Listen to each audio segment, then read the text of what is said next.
அருட்பெரும் ஜோதி அருட்பெரும் ஜோதி தனிப்பெரும் கருணை அருட்பெரும் ஜோதி.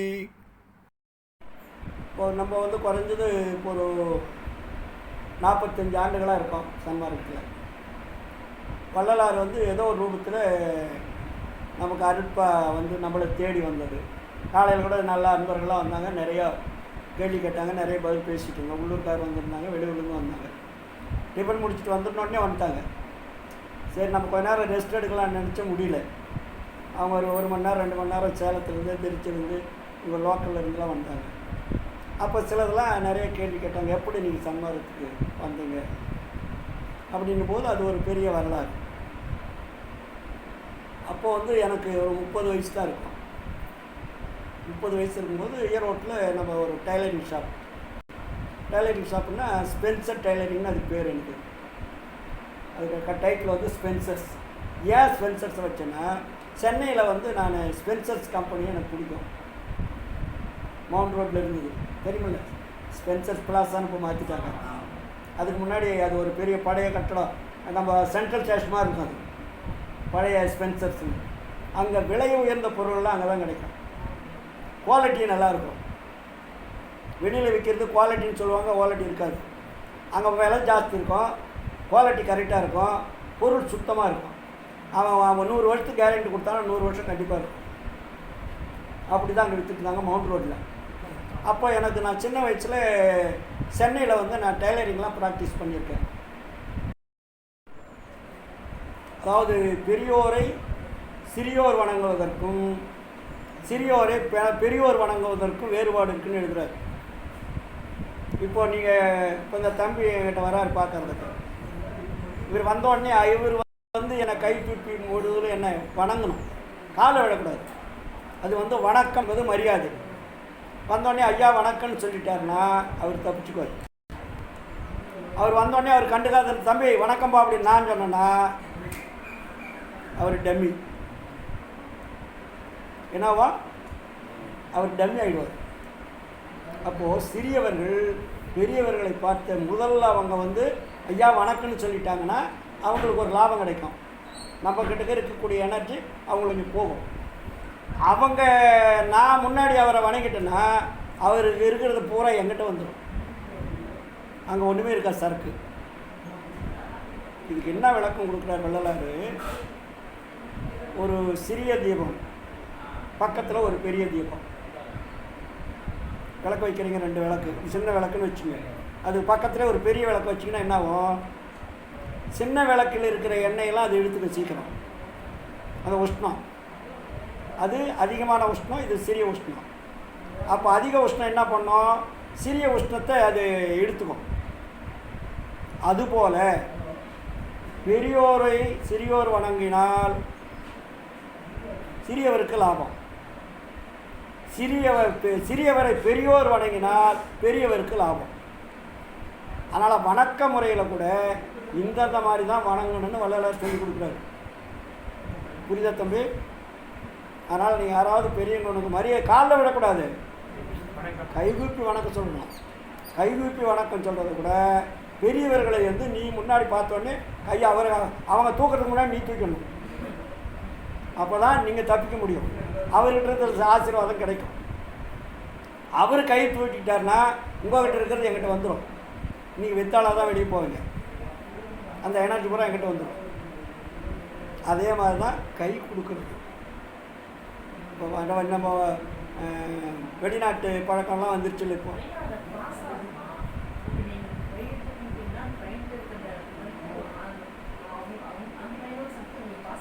ஆமாம், அது அது எனர்ஜி தானே, அது அலைவரிசைன்னு பேர் இருக்குது. அது நம்ம கண்ணுக்கு தெரியாத எங்கே குறையும். அதுக்கு தான் உதாரணம் சொல்கிறாரு, சிறு விளக்கு பக்கத்தில் பெரிய விளக்கு வைக்கிறது. இப்போ இந்த விளக்கு இருக்குது, இதை விட ஒரு பெரிய விளக்கு பக்கத்தில் வச்சிங்கன்னா இந்த எண்ணெய் அது சீக்கிரம் எடுத்துக்கும். சூடு அது அதிகமாக பக்கத்தில் இருக்கக்கூடியது அது இழுக்க ஆரம்பிக்கும். அதுக்கு ஒரு உதாரணம் பார்த்துக்கணுன்னு வச்சிங்கன்னா, இப்போ மரம் ஒரு 2-3 மரம் வைக்கிறீங்கன்னு வச்சுங்க வீட்டில். இடையிடையே வச்சிங்கன்னா அது இஷ்டம் போல் தனியாக வளரும். ஒரு விரிஞ்சு வளையக்கூடிய மரத்துக்கு பக்கத்தில் ஒரு விரியாத மலரை வச்சு ஒரு மரமாக இதை வச்சுட்டிங்கன்னா அது இதை அமுத்திடும்.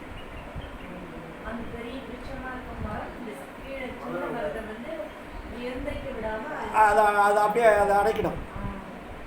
இப்போ நீங்கள் அதுக்கு தான் பார்த்தீங்கன்னா நீங்கள் பெரிய ஒரு ஆலமரம் அரச மரத்துக்கு கீழே ஏதாவது ஒரு மரம் வைங்க வராது, வரும் அதுக்கப்புறம் பொசுங்கி போயிடும். அப்போ அதனுடைய நிழலை இதுக்கு வந்து அட்டாக் பண்ணிடும். அது வளர்கிறதுக்கு உண்டான ஆக்சிஜனையும் அதுக்கு உண்டான எனர்ஜி அதுக்கு பிரேக் பண்ணிடும். அதே நீங்கள் அந்த மரத்தை இல்லாத சூரிய வெப்பத்தில் வைங்க வரும். இதுபோல தான் மனிதர்களுக்கும். அதனால தான் நம்ம சன்மாரிகள் கூட நல்லவங்களோட சேர சேர உங்களுக்கு நல்ல பழக்கம் வரும்.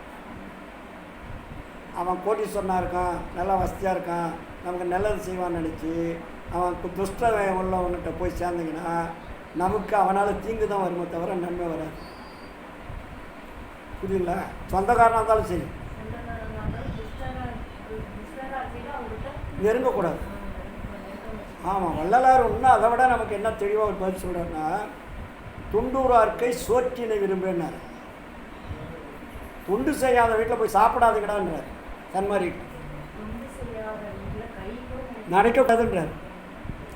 துண்டூரார்க்கை சோற்றினை விரும்பேன். துண்டு செய்யாத வீட்டில் போய் சாப்பிடாத, ஏன்னா அவனுடைய கெட்ட பழக்கம் கூட உங்களுக்கு வந்துடும். தொண்டு செய்யாத பழக்கம் விட்டு சாப்பிட்டீங்கன்னா உங்களுக்கு தொண்டு செய்கிறவங்களுடைய குணம் உங்களுக்கு மறைஞ்சு போயிடும், மறைஞ்சிடும். ஏன்னா அந்த அளவுக்கு அவனுடைய அந்த வினைப்பயனை வந்து நம்மளை அட்டாக் பண்ணும். அதனால் சேரிடம் அறிந்து சேர்ன்னு சொல்லுவாங்க. அதனால தான் வள்ளலார் சன்மாரிகளை வள்ளலார் என்ன பேர் வச்சு கூப்பிடுறாரு? நம்மவர்கள்னு வரும். அது என்ன ஒரு அழகான வார்த்தை பாருங்கள். சன்மாரிகளாக அவர் சொல்கிறது நம்மவர்கள். நம்மவர்கள்லாம் எவ்வளோ ஒரு அதில் கருத்து இருக்குது.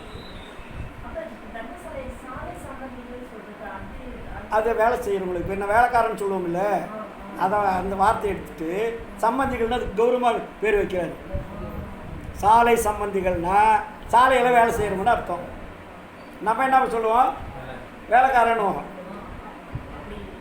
அந்த இலக்காரமாக சொல்லக்கூடாது. சிப்பந்திகள்னு சொல்கிறத ஒரு சம்பந்திகள்னு கௌரவமாக சொல்கிறாரு. அதில் கூட ஒரு நாகரிகம். ஒவ்வொரு வார்த்தையிலையும் வள்ளல் பெருமானுடைய வார்த்தைகள்லாம் அற்புதமாக இருக்கும்.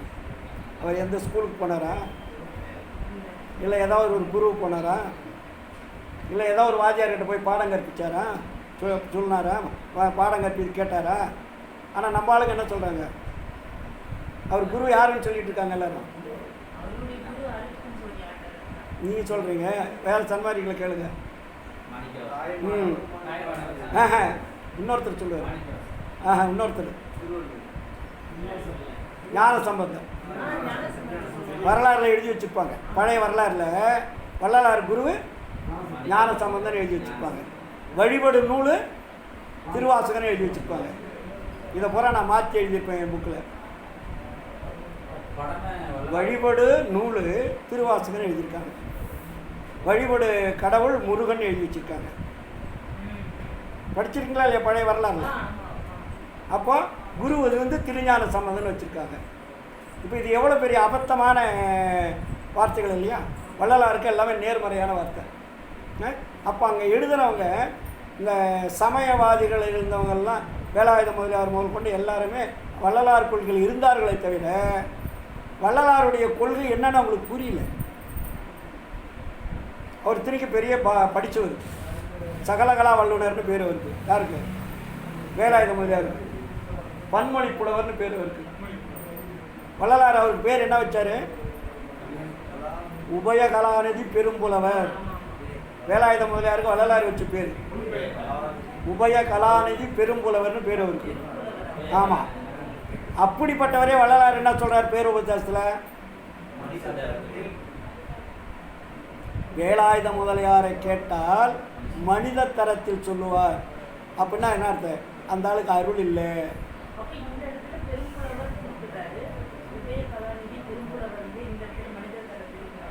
புலவர் என்பது இந்த உலகினுடைய பாஷைகளில் பெருமையானவர். எல்லா மொழியும் தெரியும். இப்போ நமக்கு எப்படி ஒரு 10 மொழியில் ஒருத்தர் தெரிஞ்சுன்னா புலவர்னு சொல்கிறோம் இல்லையா? தமிழ், தெலுங்கு, கன்னடம், ஹிந்தி, இங்கிலீஷு இதெல்லாம் தெரிஞ்சு பன்மொழி புலவர். நான் பல மொழிகளை தெரிஞ்சுதான் உங்களுக்கு பன்மொழி புலவர்னு பேர். அதில் வந்து அவர் கில்லாடி. ஆனால் இறைவனுடைய தொடர்புலையோ அருள் நிமித்தமான காரியங்களிலையோ அவருக்கு வேலை இல்லை. அதில் டம்மி ஆகிட்டார். வள்ளலாரே அது சொல்கிறார். இதுவரையில் என்னுடன் இருந்து பழகியும் இருந்தவர்களும் சுத்த சன்மார்க்கம் என்னதென்று அவர்களால் புரிந்து கொள்ள முடியவில்லை. இவர்களுக்கு நான் என்ன சொல்லி புரிய வைக்கின்றேன்? ஏன்னா வள்ளலார் கூடுமானவர்களையும் யாரையும் திட்ட மாட்டார், பாட்டில் திட்டுவார். நேரடியாக திட்ட மாட்டார், பாடல்களை திட்டுவார். சொல்கிறார் இல்லையா, பண்ணாத தீமைகள் பண்ணுகின்றீரே, பகராத வன்மொழி பகருகின்றீரே, கண்ணாக காக்கின்ற கருத்ததனை நினைத்து கண்ணார நீர் விட்டு கருத்தறியீரே, நன்னாத தீயினம் நண்ணுகின்றீரே, நடவாத நடத்தைகள் நடக்க வந்தீரே, எண்ணாதது எண்ணமும் நேரும் ஓர் காலம் எத்துணை கொள்கின்றீர் பித்துலகீரே. பித்துலகர், பித்துலகன்னா பைத்தியக்காரன்னு அர்த்தம். எவ்வளோ திட்டாரு, அவ்வளோ பைத்தியக்காரத்தனமாக வாழ்ந்துட்டு இருக்கிறாங்க அப்படின்னு சொல்லி நாகரிகமாக திட்டுவார். வள்ளலார் திட்டுற மாதிரி உலகத்தில் எந்த ஞானியுமே திட்டுனது கிடையாது. ஆனால் நமக்கு திட்டுற மாதிரி தெரியாது. ஆமாம், சமயவாதிகளை அவர் எவ்வளோ அழகாக திட்டுவார் தெரியுமா?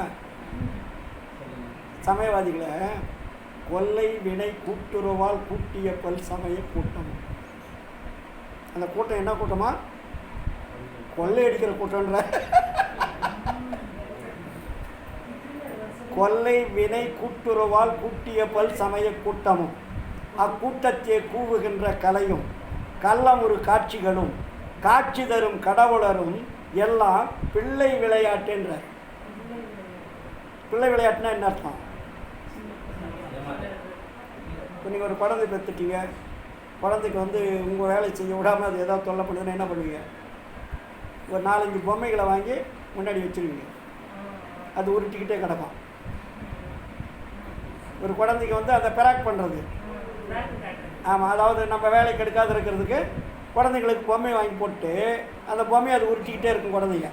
அப்போ அது ஞாபகம் வந்து அம்மா ஞாபகம் வராது, அந்த பொம்மை ஞாபகமே இருக்கும், கவனம் மாறிடும். அதுபோல் இந்த சமயவாதிங்க இந்த மாதிரி பல பொம்மைகளை வச்சு நம்மளை ஏமாற்றிட்டாங்களாம் கடவுள்னு சொல்லி.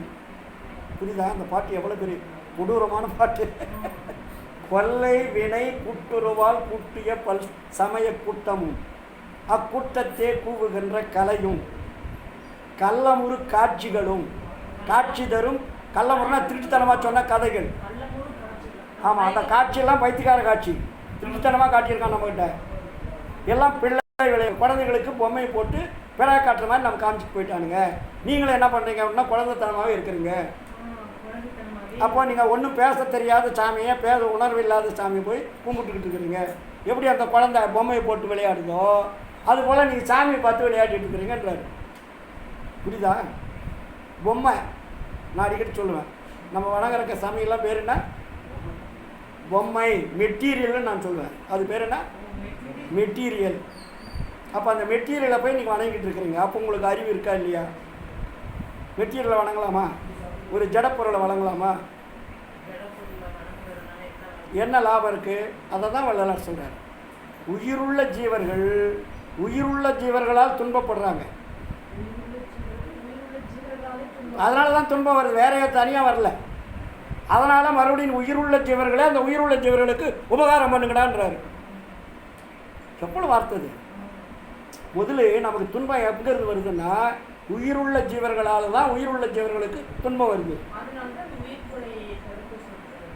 ஆமாம், அப்போ நீங்கள் உன்னால தான் வணங்கினா உன்னாலேயே அவனை விளக்கு, நல்லவனாக்கு. உன்னால தான் ஏழையானா அவனை மறுபடியும் நீ அவனை ஏழையிலேருந்து கொஞ்சம் உயர்த்தி விடு. சாதாரணமாக ஒரு ஏழை எப்படிங்க வருவான் அந்த உலகத்தில்? பிறக்கும்போது எல்லாம் நல்ல பிள்ளை தானே. அப்போ வளர தானே அது மாறுது. இப்போ எனக்கு ஒரு 3 குழந்தை பிறந்தது. முதல் பையன் பிறந்தான், 2வது பொண்ணு பிறந்தது, 3வது பையன் பிறந்தான். முதல் பையன் பிறந்துக்கும் போது வள்ளலார் பற்றி எனக்கு தெரியாது, 2வது பையன் பொண்ணு பிறக்கும்போது தெரியாது, 3வது குழந்தை பிறக்கும்போது தெரியாது. என் பையன் சின்னவன் 5 வயசு வரும்போது என் வீட்டுக்கு வந்து ஒரு 6 ரூபா வருது என் கடைக்கு. என் பையனுக்கு, சின்ன பையனுக்கு 5 வருஷம், எனக்கு அப்போ 30 வயசு. எனக்கு 25-26 வயசில் ஃபேமிலி பிளானிங்கெலாம் நான் முடிச்சிட்டோம். எனக்கு 25 வயசுலேயே 3 குழந்தைங்க பிறந்தாச்சு. புரியுதா நான் சொல்கிறது? எனக்கு 25 வயசு, 3 குழந்தை பிறந்தாச்சு, ஃபேமிலி பிளானிங் முடிச்சாச்சு. அப்போ வயசு எனக்கு எத்தனையோ 25. அப்போ என் பையனுக்கு கடைசி பையனுக்கு 5 வயசில் எனக்கு 30 இல்லைங்களா? அப்போ 5ஆவது வயசில் அவனுக்கு 5 வரும்போது எனக்கு 30 இருக்கும்போது என்னுடைய தொழில் கடையில் இருக்கும்போது எனக்கு கடையில் வந்து அருட்பாக ஒரு பெரியவர் கொண்டாந்து கொடுக்க வர்றாரு. அது வழியாக வடலூர் தெரியாது, வள்ளலார் பற்றி எனக்கு தெரியாது. அப்போ நான் கடையில் வந்து ரொம்ப பிஸியாக இருக்கேன். ஈரோட்டில் எங்களுக்கு பெரிய கடை, ஸ்பென்சர் டெய்லர்னு பேர். எந்த நேரமும் கஸ்டமர் பயங்கர பிஸியாக இருப்பேன். ஆமாம், ஸ்டாண்டிங் ஒர்க்கு தான், உட்காரதுக்கு எனக்கு வாய்ப்பு இருக்காது. காலையில் 9 மணிக்கு போனால் 1 மணி வெளியே ஸ்டாண்டிங் தான். மறுபடியும் ஒரு 3 மணிக்கு போனால் 9 நைட்டு 10 மணி ஸ்டாண்டிங் தான். 10 மணி வரையும் கடையில் இருப்பேன். உட்காரவே முடியாது. கஸ்டமர் வந்துக்கிட்டே இருப்பாங்க. மெஷர்மெண்ட் எடுக்க, கட்டிங் கொடுக்க, டெலிவரி பண்ண சரியாக இருக்கும். 19 பேர் வேலை செய்வாங்க. வீட்டில் போய் நான் படுக்கிறது தான் எனக்கு உட்கார்றது, படுக்கிறது. கடையில் உட்காரதுக்கே நேரம் இருக்காது. அந்தளவுக்கு பிஸியாக இருந்தோம். அப்போ வந்து ஒரு பெரியவர் நம்ம கடைக்கு வர்றாரு. காவி உடை உடுத்திட்டு இருக்காரு. ஆளுங்களாம் ஜெய்ஜாண்டிக்குமான கலரு. அவர் வடலூரில் தான் இருந்தார். அது கதை பெரிய கதை பாருங்க. அவர் என்ன பண்ணார், எங்கிட்ட ஜுப்பா தைக்க வர்றாரு. காவி உடை ஜுப்பா. அந்த ஜுப்பா தைக்க வரும்போது கடையில் வந்து, தம்பி இது மாதிரி எனக்கு ஒரு ஜுப்பா தைக்கணும்பா, அளவெடுத்து செஞ்சு கொடுன்னு சொன்னார். அவர் அதுக்கு முன்னாடி யாருன்னு எனக்கு தெரியாது. சரின்னு சொல்லிட்டு மெஷர்மெண்ட் எடுத்து எல்லாம் ஆட் பண்ணி வச்சுட்டு, சாமி ஒரு 2 3 நாள் கழிச்சு வாங்க தரேன் அப்படின்னு அனுப்பிச்சிட்டேன். அப்புறம் அவர் என்ன பண்ணார், ஒரு தோளில் பை மாட்டியிருந்தார். அதில் வந்து ஒரு அருட்பா 6ஆம் திருமுறை அதை எடுத்து, 6ஆம் திருமுறை எடுத்து, தம்பி இந்த புக்கு வந்து யார் தெரியுமா பாருன்னு. தெரியாதுங்க சாமி அப்படின்னு. அப்புறம் பார்த்தா அதை வள்ளலார் படம் போட்டு 6ஆம் திருமுறைன்னு இருக்குது. அப்போ வந்து அருட்பெருஞ்சோதி அச்சகம் சென்னை 25 ரூபா போய் 30 ரூபா விலை இருக்குது. அருட்பெருஞ்சோதி அச்சகம் மெட்ராஸில் தான் இப்போ வெளியிட்டாங்க. வடலூர்லாம் இப்போ புக்கெலாம் கிடையாது. அப்போது வந்து அந்த புக்கை கொண்டாந்து என்கிட்ட கொடுத்தாரு. கொடுத்துட்டு, தம்பி உனக்கு நேரம் கிடைக்கும் போது இதை படிப்பா அப்படின்னாரு. சரின்னு சொல்லிவிட்டு நான் வாங்கி அது பெரிய நீல டேபிள் 6 அடிக்கு மேலே சைடில் வச்சுட்டேன். அப்புறம் 1 மாதம் கழித்து மறுபடியும் வந்தார். வந்த உடனே துணி 1 மாதம் கழிச்சு துணியெலாம் தைச்சி நான் ரெடி பண்ணி வச்சுருந்தேன். சாமி ரெடியாக வச்சுருந்தாங்க அப்படின்னு கொடுத்தேன். கொடுத்துட்டு வாங்கிட்டு இருப்பாடு காசு கொடுக்க வந்தார். அவரை பார்த்தோன்னே எனக்கு புக்கு வேறு கொடுத்துருக்காருல, எனக்கு காசு வாங்க நான் மனசு வரல. காசு வேண்டாம் சாமி வச்சுங்க. இல்லைப்பா வச்சுக்கணும். இல்லை வேண்டாங்க. அப்புறம் இந்த புக்கு கொடுத்துட்டு போனீங்க, புக்கு கொடுத்தனே படிச்சியான்னு கேட்டார். அப்போ தான் எனக்கு அந்த புக்கு வச்ச ஞாபகமே வருது. அப்புறம் இல்லை சாமி டேபிள்லேயே இருக்கும், நான் படிக்கலை, நேரம் இல்லை அப்படின்ட்டேன். சரின்னு சொல்லிட்டு போயிட்டார். நேரம் கிடைக்கும் போது படின்னார். சரி சாமி நான் நேரம் கிடைக்கும் போது படிக்கிறேன்னு சொல்லிட்டு போயிட்டார். காசு நான் வாங்கலை, போயிட்டார். அப்புறம் மறுபடியும் 1 மாதம் கழிச்சு வந்தார். வந்துட்டு உடனே வந்த உடனே அவர் என்ன சொல்கிறார், அந்த புக்கு கொடுத்து நான் படிச்சியா அப்படின்னு கேட்டார். எனக்கு அப்படியே அடித்த மாதிரி இருந்தது. 3 தடவை பெரியவர் கேட்குறாரு. அவர் வயசுக்கு அப்போயே 60 வயசுக்கு மேலே. ஆமாம். அப்புறம் என்ன படிக்கலைங்க, நான் இனிமேல் கொண்டு போய் படிக்கிறேன் அப்படின்னா. சரி படிங்க, படிச்சுட்டு எனக்கு அப்புறம் அடுத்தவள் வரும்போது என்னான்னு சொல்லுங்க அப்படின்னாரு. சரின்னு விட்டுட்டு ஏன் நான் அப்போ தான் பார்க்குறேன் திருவருட்பா 6ஆம் திருமுறை திருவருட்பிரகாச வள்ளலார்னு எழுதியிருக்கு. அதுக்கு முன்னாடி எனக்கு திருவருட்பிரகாச வள்ளலார் தெரியாது, வடலூர் தெரியாது, திருவருட்பான்ற பேரும் தெரியாது, ஒன்றுமே தெரியாது. சரின்னு சொல்லிட்டு உங்கள்கிட்ட வாப்பனா சொல்கிறேன்னே. அப்போ நான் ட்ரிங்க்ஸ் சாப்பிடுவேன். நான் வந்து permit holder central government permit வாங்கி தான் சாப்பிடுவேன். ஏன்னா யாரும் என்னை போலீஸ் பிடிச்சிடக்கூடாது. அதுக்கு பர்மிஷன் பேர், பர்மிட்டுன்னு பேர் இருக்குது. அப்போ வந்து அந்த வயசுலேயே நான் பர்மிட் வாங்கி சாப்பிடுவேன். ஏன்னா எவனுக்கு நான் பதில் சொல்லக்கூடாதுல்ல, அதுக்காக கவர்மெண்ட்டு அத்தாரிட்டி. அப்போ எப்போயுமே பாக்கெட்டில் அந்த கார்டு வச்சுருப்பேன், அந்த ஏடிஎம் கார்டு வச்சுருக்கிற மாதிரி. அப்போது ஒரு மாதத்துக்கு 4 யூனிட் கொடுப்பாங்க. 4 யூனிட்னா 4 ஃபுல்லுன்னு பேர் இருக்குது. ஃபுல் பாட்டில்னு சொல்கிறாங்கல்ல, அது பேர் 4 யூனிட்டு. அப்போ ஈரோட்டில் கிடையாது, சேலத்துக்கு வரணும், இல்லாட்டி கோயம்புத்தூர் போகும். அப்போ சிந்தாமணியில் தான் அது கிடைக்கும். சிந்தாமணி சூப்பர் மார்க்கெட்னு வச்சுருக்காங்கல்ல, அங்கே தான் கிடைக்கும். இதுக்காக நான் ஸ்கூட்டர் எடுத்துகிட்டு போய் சேலம் வாங்கினேன், இல்லாட்டி கோயம்புத்தூர் போய் வாங்கிட்டு வருவேன். அப்படி ஒரு பழக்கம். 2வது சிகரெட்டு ஃபுல்லாக பிடிப்பேன். காலையில் கூட அது சொன்னார். ஒரு நாளைக்கு இந்த ஒரு பேக்கெட் 2 பேக்கெட்லாம் கடையில் போய் வாங்க மாட்டேன். ஒரு சிகரெட்டு பேக்கெட் 50 பேக்கெட் கொண்டது ஒரு பண்டல்னு பேர் இருக்குது. அதை ஓப்பன் பண்ணிங்கன்னா 50 பேக்கெட் இருக்கும். ஒரு பேக்கெட்லேயும் 10 சிகரெட் இருக்கும். அப்போது நவநீதன் சொல்லிட்டு எங்கள் ஊரில் அவர் தான் சிகரெட் கம்பெனி ஏஜென்ட்டு. அவங்க என்னுடைய கஸ்டமர். அதனால் அவங்க டிரைவர்கிட்ட சொல்லி அவர்கிட்ட சொல்லிட்டா அவர் பண்டலாக கொண்டாந்து எங்கள் கடையில் கொடுத்துட்டு போயிடுவார் சிகரெட்டு. அப்போ ஒரு பண்டல் வாங்கி டிராவில் வச்சுருவேன். பண்டல் தேவைப்படும் போது எடுத்துகிட்டு சிகரெட்டு குடிப்பேன். ஃபுல்லாக சிகரெட் குடிப்பேன். ஏன்னா யார் முன்னாடி குடிக்க மாட்டேன். அப்போ கடையில் யாராவது நாங்கள் முன்னாடிலாம் சிகரெட் குடிச்சிட்டு அப்படிலாம் குடிக்க மாட்டேன். லேடிஸுங்களுக்கும் வர வந்தாலும் முன்னாடி சிகரெட். ஏன்னா சிகரெட்டு குடித்தோன்னே யாரும் கண்டுபிடிக்கக்கூடாது. ஸ்பென்சர் மரியாதைலாம் சிகரெட்டு குடிக்கிறாருன்னு சொல்லக்கூடாது. எங்கள் கடை பேர் ஸ்பென்சர்ஸ். பின்னாடி என்னுடைய கடைக்கு பின்னாடி ஒரு ஹால் வச்சுருப்பேன். அங்கே போய் தான் குடிப்பேன். அதாவது ஒரு 10 துணி கட் பண்ணிட்டா உடனே குடிப்பேன். மறுபடியும் ஒரு 10 துணி கட் பண்ணிட்டா உடனே போவேன். அந்தளவுக்கு செயின் ஸ்மோக்கர்னு சொல்லுவாங்க இல்லையா, அந்தளவுக்கு சிகரெட் குடிக்கிற பழக்கம்.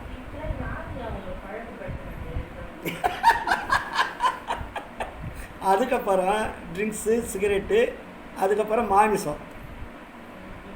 மாமிசம்லாம் வந்து எனக்கு சின்ன வயசில் எங்கள் வீட்டில்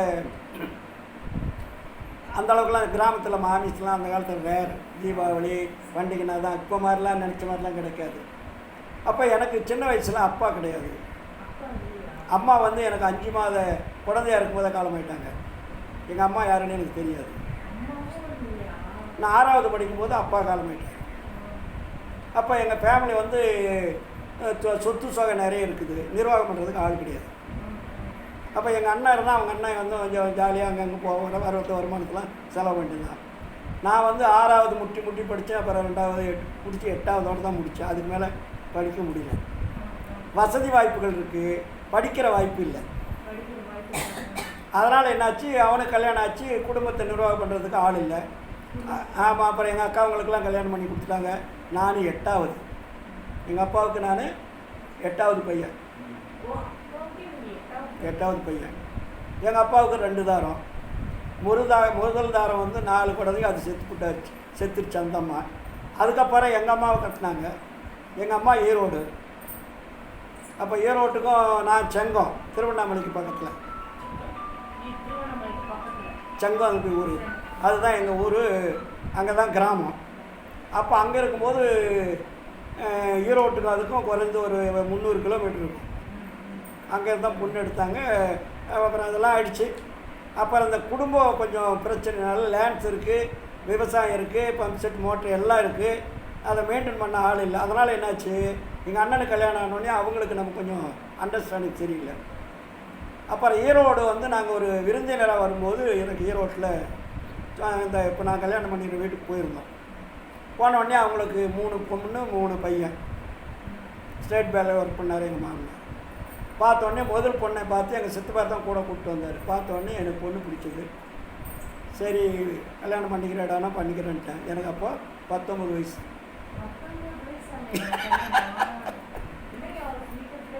ஆமாம், 19 வயசு. உடனே அவங்களும் வந்து என்னடா இவ்வளோ தூரமாக இருக்குது வாட்ஸ்அப் பண்ணாங்க. ஊரில் வந்து பார்த்தாங்க லேண்ட்ஸு அது இதெல்லாம் பார்க்கும்போது அப்புறம் சரி எப்படி காப்பாற்றுவான் பிள்ளைன்னு சொல்லிட்டு தைரியமாக கொடுத்துட்டாங்க. கொடுத்துட்டோடனே கல்யாணம் முடிஞ்சோடனே முதல் குழந்தை பிறந்தது. கொஞ்சம் எனக்கு அந்த ஊரில் வந்து கொஞ்சம் ஃபேமிலியில் எனக்கு எங்கள் அண்ணனுக்கு ஒரு அண்டர்ஸ்டாண்டிங் சரியில்லை. நேராக நான் வந்து ஈரோட்டுக்கு போயிட்டேன். அங்கே போய் 3 குழந்தை பிறக்கும்போது அது கேட்டிங்க இல்லையா, அப்போல்லாம் எனக்கு சிகரெட் கிடையாது, தண்ணி போடுறது கிடையாது, முன்னாடி மாமிசம் வந்துடுறது கிடையாது. மாமிசம் ரேர், ஏதோ வருஷத்துக்கு ஒரு தடவை சாப்பிட்றதே கஷ்டம். அதெல்லாம் அங்கே கிராமத்தில் அடிக்கலாம் செய்ய முடியாது. அப்போ என்கிட்ட எந்த கட்டப்பாடும் கிடையாது. எங்கள் ஊர்லேயே எனக்கு நல்ல மைனர்னு பேர், நல்ல ஒழுக்கமான பையன் யாருன்னா ஈரோடு இது கதிர்வேலுன்னு, ஈரோடில் கதிர்வேலுன்னு சொல்லுவாங்க. அந்த அளவுக்கிட்ட வாத்தியார் முதல் கொண்டு என்கிட்ட எல்லாருமே நல்லா பழகுவாங்க. அப்போ எங்கள் ஊரில் வந்து ஒரு பிளாக் டெவலப்மெண்ட் ஆஃபீஸுன்னு பேர். அப்போ கிராமங்களில் இருக்கக்கூடிய ஸ்கூல்லாம் சேர்ந்து ஒரு பயிற்சி வைப்பாங்க, விளையாட்டு ட்ராமாலாம் வைப்பாங்க. அப்போ செங்கம் தாலுக்காவில் ஒரு 10-50-100 ஸ்கூல் இருக்குது. அப்போ எல்லா ஸ்கூல்லையும் வந்து ட்ராமா வச்சு விருது கொடுக்குற மாதிரி ஏற்பாடு பண்ணாங்க. அப்போ எங்கள் ஊரில் ட்ராமா ஒன்று வச்சாங்க. அந்த ட்ராமாவில் வந்து என்ன நடிக்கிறதுக்கு போட்டாங்க. நடிக்கிறதுக்கு போட்டோடனே அப்போ வந்து இப்போ மாதிரி ஆண் பெண்லாம் ஒன்றா சேர்ந்து நடிக்கிறதுலாம் ஒத்துக்கிறதில்ல. அப்போ எனக்கு ராஜா வேஷம், எங்கள் ஊரில் வந்து இன்னொரு ரெட்டியார் பொண்ணு ராணின்னு பேர், அதுக்கு வந்து ராணி வேஷம். அந்த ராணி வேஷம் போடுறதுக்கு அந்த பிள்ளையினுடைய பெற்றோர்களை கேட்கணும். இந்த மாதிரி ட்ராமா நடத்துது, அந்த ட்ராமாவுக்கு வந்து கவர்மெண்ட் நடத்த சொல்கிறாங்க. அந்த பொண்ணு கதிர்வேல் கூட நடிக்கிறதுக்கு சரியா? அப்பா அம்மா கேட்டோன்னே எல்லாம் பழக்கப்பட்டவங்க தான். அதனால் என்ன, கதிர்வேல் நல்ல பையன், அதனால் நடிக்கிட்டுன்ட்டாங்க. அப்புறம் என்ன ஆச்சு, ஒவ்வொரு ஊரில் ட்ராமா நடந்துக்கிட்டே வருது. இப்போ பிளாக் டெவலப்மெண்ட் ஆஃபீஸர்ன்றவர் தான் ஹெட்டு, வீடியோன்னு சொல்லுவாங்க, வீடியோ. அவர் வந்து எல்லோரும் விசிட் பண்ணிட்டு வராரு. வந்தோடனே எனக்கு ட்ராமாவுடைய பேர் என்ன தெரியுங்களா? கடவுள் எங்கே. அந்த ட்ராமாவுடைய தலைப்பு கடவுள் எங்கேன்ற ட்ராமா. அது வந்து லூர்தவேரின்னு ஒரு டீச்சர், அவளுக்கு நம்மளுடைய நடிப்புலாம் ரொம்ப பிடிக்கும். அப்புறம் அந்த பிள்ளைங்களாம் வச்சு டெய்லி ஒரு 2 மாதம் ரிஹர்சலில் ஃபுல் டேலண்ட் ஆகிடும். நான் 8வது முடிச்சிடுவேன். அப்புறம் சரின்னுட்டு நாடகம்லாம் ப்ராக்டிஸ் பண்ணி ஒரு பெரிய விழா மாதிரி எடுத்து ஸ்டேஜ்லாம் போட்டு பிரம்மாண்டமான விழா. அதில் ஒரு 10 பாடல் வரும். பழைய சினிமா பாடல் அது புகுத்திருக்கு, எங்களுக்கு தெரியாது. அந்தந்த பாடலுக்கு தகுந்த மாதிரி ஆக்ஷன் இருக்கணும் ஸ்டேஜில். அதுக்கு தகுந்த மாதிரி ராஜா வேஷம் போட்டு கிரிக்கடம்லாம் வச்சு பிரம்மாண்டமாக வரும். அதில் நல்லா ஆக்ட் பண்ணணும். அப்போ கடவுள் இல்லைன்ற கொழுப்பு கேரக்டர் நான் ராஜா, மனைவி ராணி என்றவளுக்கு கடவுள் உண்டுன்றது. 2 பேருக்குமே வாதம் வரும்போது நான் வந்து அது கொஞ்சம் பகுத்தறிவு சிந்தனையோட டைலாக்லாம் கொடுத்தாங்க. இதெல்லாம் பேசி டெவலப் ஆனோடனே எனக்கு கண்ணு தெரியாது போயிடும். கதையில் கண்ணு தெரியாத போயிட்டோடனே இன்னும் அது ஞாபகம் இருக்குது. மனைவி வந்து ஒரு பாடல் வரும், அது ஏதோ ஒரு படத்தில் வந்துச்சு. கரும்பான என் வாழ்வு வேம்பானது கதையாகி கனலாகி கதையாகி காணலானதுன்னு ஒரு சினிமா பாட்டு. பொன்வெளி பூமி என்னது பழைய படம். அதுலேருந்து அந்த பாட்டை கொண்டாந்து இதில் சொல்லிவிடுச்சு அந்த அம்மா. அது அருமையான மேட்ச் ஆகிடுச்சு அந்த பாட்டு ராணின்றது. அப்புறம் நான் கடவுள் இல்லைன்ற அந்த டைலாக்கு போக்குவரத்துலாம் ஒரே கலகலப்பாக கூட்டம் அப்படியே அசர்ற அளவுக்கு இருந்து அந்த வருஷம் நம்பர் 1 ஸ்கூலில் நம்மளை தான் தேர்ந்தெடுத்தாங்க. நம்ம ட்ராமாவை தான் ஃபஸ்ட்டுன்னு வாங்கிச்சு, நம்பர் 1 பரிசு. அப்போது வந்து அது ஒரு நல்ல பேர் எனக்கு. அப்புறம் நிறைய பேர் சொல்லுவாங்க, அப்புறம் இவன் இப்படி பண்ணுறான் அப்படி பண்ணுறான், அவனை நல்லா நடிக்கூடலாம், அங்கே போகலாம் இங்கே போகலாம், பிரமாதமாக நடிக்கிறான் பிடிக்கிறான், ஒரே பேச ஆரம்பிச்சிருச்சு. ஆமாம். அப்புறம் சரின்னு சொல்லிட்டு அதுக்குள்ளேயே எனக்கு எல்லா வேலையும் முடிச்சு கல்யாணம் முடிச்சு நான் ஈரோடு வந்துட்டேன். அப்புறம் தான் அந்த கதைகள்லாம் ஆரம்பித்து எல்லாம் முடித்து கடையில் டெவலப் பண்ணி, அதுக்கு முன்னாடி நான் டெய்லரிங் பயிற்சிலாம் பிரமாதமாக பண்ணி அதில் ரொம்ப டேலண்ட் ஆகி Indian diploma, American diploma, London diploma 3 diploma வாங்கினேன் டெய்லரிங்கில். அப்போது லேடிஸ் அண்ட் ஜென்ட்ஸ் 2 மிக்சிங் தான் டெய்லரிங், ஆர்டர் ஒர்க்கு தான். அதெல்லாம் பண்ணிகிட்டு இருந்தோம். அப்போ தான் எனக்கு அருட்பாக வருது. அப்போ எனக்கு 30 வயசு. நீ கேட்டீங்க இல்லையா, இடையில தான் இந்த பழக்கம் வந்தது. கல்யாணம் பண்ணிட்ட பிறகு எங்கள் மாமனார் தான் எனக்கு ட்ரிங்க்ஸ் சாப்பிட பழக்கிட்டார்.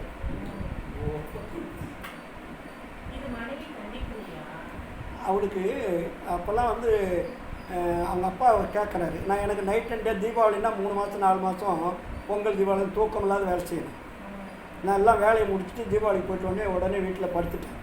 நைட்டு 12-1 மணிக்கு போய் எழுந்திருக்க முடியல, அவ்வளோ ஒர்க்கு, ஃபுல் ஒர்க். அப்போல்லாம் வந்து இப்போ மாதிரிலாம் கிடையாது, ரெடிமேட்லாம் எல்லாம் டைலரிங் தான் தைச்சாகணும். இப்போ தான் உங்களுக்கு அப்போ போனாலும் ரெடிமேட் எடுத்துக்கலாம். அப்போ கடையில் கூஞ்சிரும் துணியெல்லாம், இரவு பகலாக ஒர்க் பண்ணணும். 3 மாதம் 4 மாதம் வேலை செய்யணும் இரவு பகலாக. அவளுக்கு கஷ்டமாக இருப்பாங்க. அந்த நேரத்தில் அவர் என்ன பண்ணார், இவர் வந்து கிராமத்தில் கல்லுலாம் வாங்கி கொடுப்பார். யார்? எங்கள் மாமனார் கல் குடிப்பார். ஒரிஜினல் சாராயம் வாங்குவோம். ஒரிஜினல் சாராயம் வந்து 1 லிட்ரு மாதிரி பாட்டில், அந்த பாட்டிலை கொண்டாந்து வீட்டில் வாங்கி வச்சுக்குவார். வாங்கிட்டு காலையில் லீவு நாளில் ஒரு 1/2 லிட்ரு 1 லிட்ரு கல் குடிப்பார்.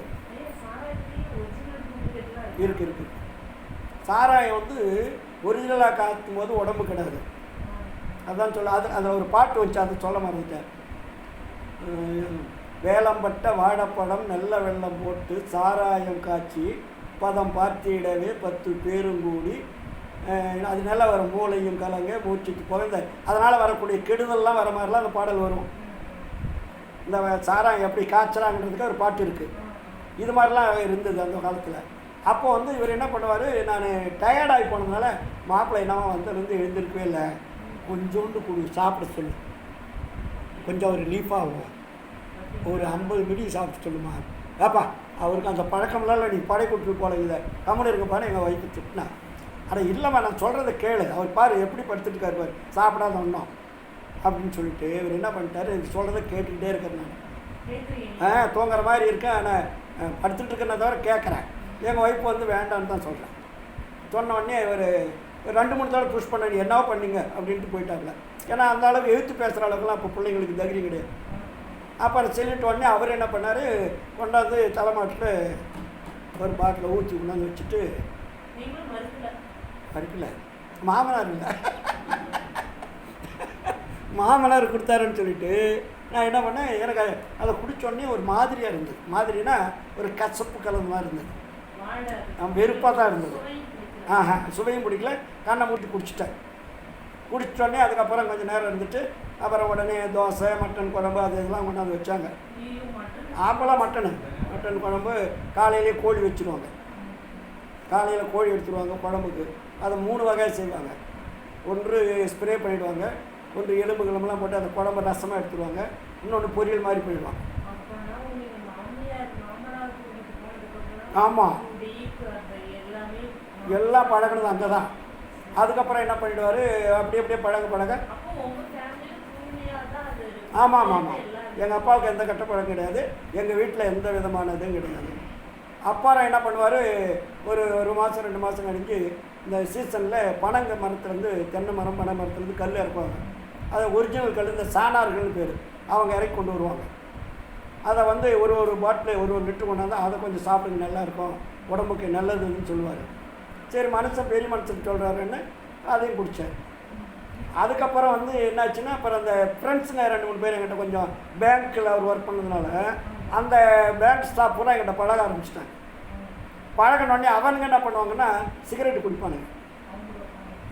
அவனுங்க என்ன பண்ணானுங்க, ஸ்பென்சர் நீங்கள் தான் தண்ணி போட்டீங்க, கல் குடிச்சிட்டீங்க, சிகரெட்டு குடிக்கிறதுன்னா நீங்கள் ஒரு சிகரெட்டு குடிக்கிறது எப்படி இருக்குன்னு பாருங்கன்னு சிகரெட் எனக்கு குடிக்க வச்சு அவனுங்க பழகினாங்க. அப்புறம் 1 குடித்தா 2 குடித்தா அவங்க பழக்கத்தோடு சேர்ந்து மறுபடியும் குடிக்க ஆரம்பிச்சிட்டாங்க.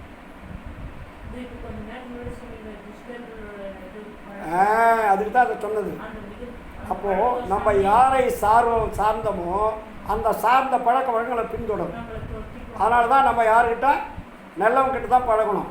அவங்கள நம்மளை என்ன பண்ணிடுவாங்க, நம்ம நல்லது சொல்கிற மாதிரி நம்மளை கெடுத்துருவாங்க. ஆமாம், அது மாதிரிலாம் பழகணும் தான். ஆனால் கடவுள் வந்து எனக்கு அந்த குறிப்பிட்ட டைமுக்குள்ளேயே பர்மெண்ட் வாங்கி குடித்தோம், தாராயம் குடிச்சாச்சு, பிராண்டி குடித்தாச்சு, விஸ்கி குடித்தாச்சு, கல் குடித்தாச்சு, சிகரெட்டு குடித்தாச்சு, மாமிசம் ஆச்சு, எல்லாம் முடித்த உடனே கரெக்டாக அருட்பாவை கொண்டாந்து கொடுத்துட்டாரு. அப்புறம் அருட்பாவை போய் நான் வீட்டில் படிக்கிறேன். அதை படிக்கும்போது தான் கூட நான் தண்ணி போட்டு தான் படிக்கிறேன். ஒரு டேபிளில் வந்து ஒரு 100 மில்லி வச்சுட்டு சாப்பிட்டு படுத்துக்கிட்டு அப்படியே படிக்கும்போது தான் எனக்கு அந்த திருவருட்பாவில் கேள்வி பதில் மாதிரி அந்த எழுதியிருப்பார் ஐயா. கேள்வியும் நானே பதிலும் நானே என்ற மாதிரி இருக்கும். அவரே கேள்வி கேட்டு அவரே பதில். தமிழில் நல்லா படிப்பேன்ல, பாடலுக்கு நான் போகலையே. எளிய தமிழில் தான் இருக்குது, எளிய தமிழ் தான் இருந்தது. இருந்தாலும் எளிய தமிழ் நல்லா புரியும். அதனால அது கேள்வி கேட்டு அவரே பதில் சொல்கிறாரு. நமக்கு கேள்வி கேட்க தெரியாது, ஆனால் வள்ளலாரே கேள்வி கேட்டு அவர் பதில் சொல்லிட்டு வர்றாரு. சொல்லிட்டு வரும்போது தான் ஆன்மா என்றால் என்ன, ஜீவன் என்றால் என்ன, உயிர் என்றால் என்ன, உடம்பு என்றால் என்ன, இந்த வாடகை உடம்பு என்ன, அந்த பிரபஞ்ச தோற்றங்கள் அதை சூட்சமாக எழுதி வச்சுருப்பார். அதை சீக்கிரமாக புரிஞ்சுக்கிறது கஷ்டம். எனக்கு இமீடியட்டாக புரிஞ்சுது. இல்லை, ஜீவகாருண்ய ஒழுக்கன்றது உரைநடை பகுதி தான், பாடல் இல்லை. பாடலுக்கு அப்புறம் தான் நான் போகிறேன். இது முதல் வந்து இந்த உரைநடை பகுதி 3 ஜீவகாருண்ய ஒழுக்கு தான் முதல் படித்தேன். படிச்சுட்ட உடனே எங்கள் ஒய்ஃப்கிட்ட கொடுத்து படிக்க வச்சு, அவளும் 8வது தான், அவளும் படித்தான். படிச்சுட்டோடனே அவளுக்கும் எனக்கும் இந்த ஜீவகாருண்ய ஒழுக்கத்தை பற்றி நாங்கள் பேசுவோம், தினமும் டிஸ்கஸ் பண்ணி இது மாதிரி வள்ளலார் இப்படி எழுதியிருக்காரு, இப்படிலாம் சொல்லியிருக்காரு, இதெல்லாம் வந்து இந்த அளவுக்கு வந்து கொடூரமான செயல்கள்லாம் தப்பு. அப்போ நான் தண்ணி போடுறேன், மாமிசம் சாப்பிட்றேன், சிகரெட் குடிக்கிறேன், இதெல்லாம் எவ்வளோ பெரிய கொடூரமான செயல்னு சொல்லிட்டு வள்ளலார் தெளிவாக எழுதியிருக்காரு. அதனால் இனிமேல் நான் சாப்பிட மாட்டேன்னு நான் சொன்னேன். அந்த அம்மாவுக்கு பயங்கரமான மகிழ்ச்சி. பரவாயில்ல, நான் வீட்டுக்கு வர நிலையிலேருந்து எல்லாத்தையும் விடுறாருன்னு சொல்லிட்டு அவளுக்கு ஆனந்தம் தாங்க முடியல. ஆமாம், வீட்டு வந்து எதிர்பார்க்குறாங்க, எதிர்த்து சொல்ல முடியாது. ஏன்னா குடும்ப தலைவன், நம்ம சம்பாதிக்கிறோம், போடுறோம், நல்லது செய்கிறோம், வேறு எந்த கெட்ட அடிக்கிறது உதைக்கிறது திட்டுறதுலாம் கிடையாது. பாசம் ஜாஸ்தி, அன்பு ஜாஸ்தி. அதனால் எதிர்த்து எதுவும் பேச மாட்டாங்க. இருந்திருக்கு. இதை சொன்ன உடனே அவங்களுக்கு மகிழ்ச்சி. அன்றைக்கி என்ன பண்ண, கடைசி நாள் சிகரெட் பண்டெல்லாம் தூக்கி போட்ட வெளியே கொடுத்தா கூட இன்னொருத்தன் கெடுக்கிற மாதிரி. அதனால் அவனுக்கு கொடுக்காத தூக்கி போட்டேன். பாட்டில் இருந்தது, பாட்டில் பின்னாடி கொண்டு போய் உடச்சிட்டேன். எல்லாத்தையும் முடிச்சுட்டு அன்னையிலேருந்து தண்ணி போடுறதில்ல, மாற்றி சாப்பிட்றதில்ல, சிகரெட் குடிக்கிறதில்ல முடிவெடுத்தோம். அதுக்கப்புறம் என்னாச்சுன்னா, ஒரு மாதம் கழிச்சு அதே சாமியார் வர்றாரு. ஒரு மாதம் கழிச்சு மறுபடியும் அந்த மாதிரி வந்துருச்சு. வந்துட்டு உடனே இவர் என்ன பண்ணுறாரு, எல்லாம் ஒரே மாதம் தான், ஒரு மாதம் கூட ஷார்ட் டைம் தான், படித்த முடித்த உடனே. அப்புறம் எனக்கு வந்த உடனே அடுத்தது ஈரோட்டில் ஒரு சன்மார்க்க சங்கம் இருக்கும், உங்களுக்கு தெரியுமான்னு கேட்டார். தெரியாதுங்க ஏன்னு. அது ஒரு 50 வருஷத்துக்கு முன்னாடியே இருக்குது. அப்போயே 50 வருஷமாக இருக்குதாங்க. அப்போ வந்து ஈஸ்வரன் கோயில் ஸ்ட்ரீட் பேர், அங்கே வந்து சன்மார்க்க சங்கம் நடக்குது. நீங்கள் இந்த வாரம் அங்கே மீட்டிங் நடக்குது, நான் கூட்டிகிட்டு போகிறேன்னு. எங்கள் ஈரோட்டில் நான் இருக்கிறேன், ஈரோட்டில் இருக்கிற சங்கம் எனக்கு தெரியாது, சன்மார்க்க சங்கம் தெரியாது. அவர் தான் கூட்டிகிட்டு போகிறார். கூட்டிகிட்டு போனேன்னு அங்கே போனால் எல்லோரும் ஒரு 10-20 பேர் உட்காந்துருக்காங்க. அப்போ டாக்டர்னு ஒருத்தர் இருக்கார், ராஜமாணிக்குன்னு, இன்னும் 2 ஒருத்தர்லாம் சொற்பொழிவு பண்ணுறாங்க. நானே எங்கள் ஒய்ஃபு எங்கள் மாமனார் முதல் கொண்டு போகிறோம். எங்கள் மாமனாரும் அதே மாதிரி விட்டுட்டார். நான் எப்போ விட்டனோ அதே மாதிரி எங்கள் மாமனாரும் பிராண்டி, விஸ்கி, ஜின்னு, அது இது எல்லாத்தையும் விட்டு அவரும் அல்பா பறிக்க ஆரம்பித்தார். 2 பேருமே பழகணும், 2 பேருமே ஒரே நேரத்தில் விட்டுட்டோம். எங்கள் மாமனார் எங்கள் கூட வந்துட்டார். எங்கள் மாமனார், மாமியார், நாங்கள் எல்லாமே சன்மார்க்கத்துக்கு வந்துட்டோம். நாங்கள் 4 பேர் வந்துட்டோடனே அன்றைக்கி எல்லாருமே நாங்கள் போகிற மீட்டிங் போனோடனே அங்கே சொற்பொழிவு பண்ணுறாரு. ஜீவகாருண்யத்தை பற்றி அவர் பேசினார். எங்கள் டாக்டர் அவர் வந்து மெட்ராஸில் ஸ்டான்லி மருத்துவமனை டாக்டர் இருந்தவர். அதுக்கப்புறம் சென்னிமலை ஊர் ஈரோடு தான் வந்தார். அவர் சில கேள்விகளை கேட்டு பதில் சொல்லிட்டு இருந்தார்.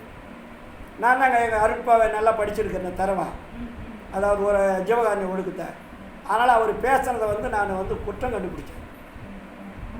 வள்ளலார் இப்படி சொல்லியிருக்காரு, என்ன சார் நீங்கள் இப்படி சொல்கிறீங்கன்னு. உடனே அவர் கோவம் வந்துடுச்சு. எல்லோரும் என்னை திரும்பி பார்க்குறாங்க. ஆமாம், எனக்கு ஜீவகாரன்னா ஒழுக்கன்னா A to Z அத்து படிப்பேன், கரைச்சி அப்படியே எடுத்துருவேன். ஊர்னி கவனித்து படிச்சுட்டு அப்போ உடனே அவர் கோவம் வந்துடுச்சு. நீனா இன்றைக்கி தான் வந்து எனக்கு அதுக்குள்ளே கேள்வி கேட்குறேன், நான் சொல்கிறது என்ன கட்டம் கண்டுபிடிச்சிட்டு அப்படின்னு கொஞ்சம் கிண்டலாக பேசினார். அப்போ நான் சொன்னேன், என்ன கிண்டலுக்கு சொல்லலை, அருப்பா படித்ததுனால சொல்கிறேன். வள்ளலார் இப்படி சொல்லியிருக்காரு, ஆனால் நீங்கள் இப்படி சொல்கிறீங்க, இதில் கொஞ்சம் எனக்கு உடன்பாடு இல்லை, அதனால் உங்களை குற்றம் சொல்கிற நோக்கம் எனக்கு இல்லை அப்படின்ட்டு விட்டுட்டேன். சரின்னு சொல்லிட்டு அதோட முடிஞ்சு போச்சு. அவரும் பேசி முடிச்சு அடுத்த வாரத்துக்கு மறுபடியும் கூட்டிகிட்டு போகிறாரு. ஞாயிற்றுக்கிழமை ஆரம்பிச்சிட்டாங்க. நான் மறுபடியும் கூட்டிகிட்டு போகும்போது அந்த வாரம் ஞாயிற்றுக்கிழமை என்ன பண்ணிட்டாங்க, இந்த அங்கே இருக்கிற ஆளுங்கள்லாம் இவன் என்ன சுடுசுன்னு ஏதோ பேசுகிறான் அந்த பையன், இவனை இன்றைக்கி பேச வச்சிடலாம் அப்படின்னு சொல்லிட்டு அவங்க என்ன பண்ணாங்க, ஐயா நேற்று இதோ நீங்கள் சொன்னீங்க டாக்டர்கிட்ட, இன்றைக்கி நீ பேசுப்பா அப்படின்ட்டாங்க. என்ன வேண்டாங்க, அவர் வந்து பேர் வேறு பேச வந்திருக்காரு, அவரை கட் பண்ணிட்டு நான் பேசினா அவருக்கு கோபம் வந்துடும், வேண்டாம் அப்படின்ட்டார். அப்புறம் என்னாச்சு, இல்லை நீங்கள் பேசுக்கணுன்னு அவர் டாக்டர்கிட்ட சொல்லிட்டாங்க. இது மாதிரி கதிரவேல் நேற்று ஏதோ சொன்னார், அவர் இன்றைக்கி பேசிட்டுமே, அவர் கொஞ்சம் ஒரு அரை மணி நேரம் டைம் கொடுக்கலாமே அப்படின்னு என்னை பேச வச்சாங்க. கூட சாமியார் இவர் என்னை கொண்டு போனவரே இருக்கார், என்னை அருட்பா கொடுத்தவர் கூட இருக்கார். அப்புறம் ஜீவகாந்திக்கு பற்றி நான் பேசினோடனே அக்கு வேறையும் ஆணி வேற எடுத்தோடனே அவளுக்கு தெளிவு பண்ணோடனே ஒரே கிளாப். உடனே அரை மணி நேரத்தில் என்ன கொடுக்கணுமோ அதை மட்டும் கொடுத்துட்டு உட்காந்துட்டேன். அப்புறம் அவர் அருட்பா என்னை கொடுத்தவர் தட்டி கொடுத்து, நான் அருட்பா கொடுத்த பலன் வந்துட்டியா அப்படின்னாரு. சரின்னு சொல்லிவிட்டு அதே மாதிரி முடிஞ்சுது. அப்புறம் அங்கே சுண்டல் கண்டெல்லாம் கொடுத்தாங்க, எடுத்துகிட்டு வந்துட்டோம். இது ரெகுலராக வந்து ஒரு 6 மாதம் நடக்குது. பயங்கர சந்தோஷம். 6ஆவது மாதத்தில் என்னாச்சுன்னா, ஈரோடு சங்கத்தில் ஒரு குழப்பம் ஏற்பட்டது. ஒரு குழப்பம்னா பல வள்ளலார் கொள்கை வச்சுட்டு தேவையில்லாத வேலையெல்லாம் பண்ணிகிட்டு இருந்தாங்க. இதெல்லாம் நடக்குதாங்க, முதல்ல நடக்குது. நம்ம போன ஒரு படம், அது குழப்பம்னு அதெல்லாம் உணர்ந்தேன். சன்மார்க்கத்து விரோதமான வேலைகள் நடக்குது உணர்ந்துட்டு பிறகு என்னாச்சு, இது உடனே 6 மாதத்தில் எனக்கு தலைவர் போஸ்ட் கொடுத்துட்டாங்க, சன்மார்க்க சங்க தலைவராக. வருஷம் தெரியல, அதாவது 45 வருஷம் முன்னாடி தலைவராக கொடுத்துட்டாங்க. அது பழைய ஃபைல்லாம் பார்த்தா தெரியும். இப்போ என்னாச்சுன்னா அந்த சங்கத்தில் இந்த சுவர் பூரா எல்லா படமும் இருந்தது. சாமி படம், பூத படம், வாரியார் படம், இன்னும் அதாவது பெரும்பெருமா, விஷ்ணு சங்கரம், முருகர் படம், விநாயகர் படம், அந்த படம் இந்த படம், அதுக்கு அன்னதானம் கொடுத்த ஒரு படம், வாரியார் சாமிகள் படம் முதல் கொண்டு கசா முச்சான செவ்வறு புறம் மாட்டியிருக்கிறாங்க. ஆனால் வள்ளலார் படம் ஒன்றுமே, ஒரே ஒரு படம் சின்ன படமாக இருக்குது. எனக்கு போன உடனே இதெல்லாம் பார்த்தா அந்த இடமே, அதாவது என்னன்னு சொல்லுவாங்க, இந்த மந்திரவாதிகள் ரூம் மாதிரி இருந்தது. மந்திரவாதிகள்லாம் கண்டதெல்லாம் வச்சுக்கிட்டு ஒரு இந்த மாதிரி பண்ணுவானுங்க இல்லையா, அது மாதிரி இருந்தது. சரி, தலைவர் போஸ்ட் கொடுத்தாங்க, இது என்ன பண்ணலான்னு ஒரு ஐடியா பண்ணேன். சரி, நான் ஒரு என்ன கேளுங்களேன். அதுக்கப்புறம் என்ன பண்ணேன், திடீர்னு எனக்கு யோசனை, ஐயா இது என்ன கசா முச்சான்னு எல்லாம் வெள்ளடிக்கணும், இப்போ எல்லாம் ஒட்டடை கட்டெல்லாம் இப்படி கசா முச்சான்னு கிடக்குது, இதெல்லாம் சுத்தம் பண்ணி நீட்டாக பண்ணோம் அப்படின்னு சொல்லிட்டு நாளைக்கு 2 ஆளை கொண்டாந்து கொடுத்து எல்லாம் அந்த படங்கள்லாம் கழட்டுப்பா அப்படின்னேன். எல்லோரும் கொண்டாந்து படத்தெல்லாம் கழட்டிட்டானுங்க. அங்கே அண்டர் கிரவுண்டு இருக்கும், அங்கே கீழே சங்கத்துக்குள்ள. ஆமாம் ஆமாம், அந்த அண்டர் கிரவுண்டு இந்த ஜோதி பைக்கிறதுக்கு கீழே ஒரு பள்ளமாக இருக்கும், அதில் கொண்டா எல்லாம் வைங்கன்ட்டு வச்சுட்டாங்க. அப்புறம் வெள்ளை அடிக்கிற ஆளை போகிற 2-3 ஆளை கூப்பிட்டு சுத்தமாக எல்லாம் அடித்து ஒட்டுன்னு பண்ணி தூய்மைப்படுத்திட்டேன். தூய்மைப்படுத்திட்டு வந்து 4 வாக்கியம் ஜீவகாருண்ய ஒழுக்கமும் அவருடைய முக்கியமான அந்த ஒழுக்கத்தினுடைய வாக்கியம் முறை எழுதி செவத்தில் மாட்டிட்டு ஜோதி மட்டும் வச்சுட்டு வள்ளலார் படத்தை மட்டும் ஒரு பக்கத்தில் தனியாக வச்சுட்டு அப்படியே விட்டேன். ஒரு 3 நாள் கழித்து என்ன பண்ணாங்க, ஏங்க அந்த படத்தெல்லாம் கழிச்சிங்க மாட்டவே இல்லை கேட்குறாங்க. எல்லாம் சமயவாதி கூட இருக்காங்களே. அப்போ நாங்கள் எல்லாம் ஒன்றும் மாட்டலாங்க, நேரம் இல்லை அப்படி இப்படின்னு சொல்லிட்டு கடைசி வெளியே அந்த படத்தை ஒன்று கூட எடுத்து வெளியே மாட்டல, ஒன்று கூட வெளியே எடுத்து மாட்டல. நான் தான் தலைவராச்சேன், விட மாட்டாங்க, போங்கடான்ட்டேன். நான் வள்ளலாருக்கு எல்லாம் தேவையில்லை, அது அண்டர் கொஞ்சம் கிடக்குன்னு விட்டுட்டேன். அப்போ தான் எனக்கு எதிர்பார்ச்சு. அதுக்கப்புறம் என்னாச்சுன்னா ஒரு வருஷத்தில் விழா எடுக்கிற வந்துச்சு. விழா எடுக்கிறதா அப்போ 30 விழான்னு தமிழ்நாட்டில் முதல்ல நான் தான் எடுக்கிறேன், வள்ளலார் விழா பெரிய அளவில். அப்போ 30 விழா நடக்கும்போது பொள்ளாச்சி மகாலிங்கம், துறவியார், ஓர்நடிகள், சென்னையில் இருக்கிற பாலு, இப்போ செத்துட்டார் வேலு, என்ன ஒரு வேலு பேங்க்கில் ஒர்க் பண்ணுங்க கூட வர வேண்டிய சங்கம் இருக்கும், ராஜவேலு, நீங்களாம் தெரியாதவங்க உங்களுக்கு. பாலுன்றவெல்லாம் சென்னையில் இருக்கார். குப்புசாமி, இவர் நம்ம விழுப்புரம் கோவிந்தசாமி, இவர் ஹீரோ சேலம் குப்புசாமி இல்லை. இவங்கெல்லாம் முக்கியமான அப்புறம் தான் அவர் வந்தது. இவங்க தமிழ்நாட்டில் இருக்கிற வேதாத்ரி மகரிஷி, வேதாத்ரி என்ற கிரிதாரி பிரசாத்து எல்லாரையும் கூப்பிட்டு வந்துட்டேன். அப்புறம் திண்டுக்கல் சரவணானந்தா, அவர்கிட்டலாம் நான் போய் அவர் கையில் 2 இட்லி சாப்பிட்ருக்கிறேன். அந்த அளவுக்கு எனக்கு ரொம்ப பழக்கம் அவர்.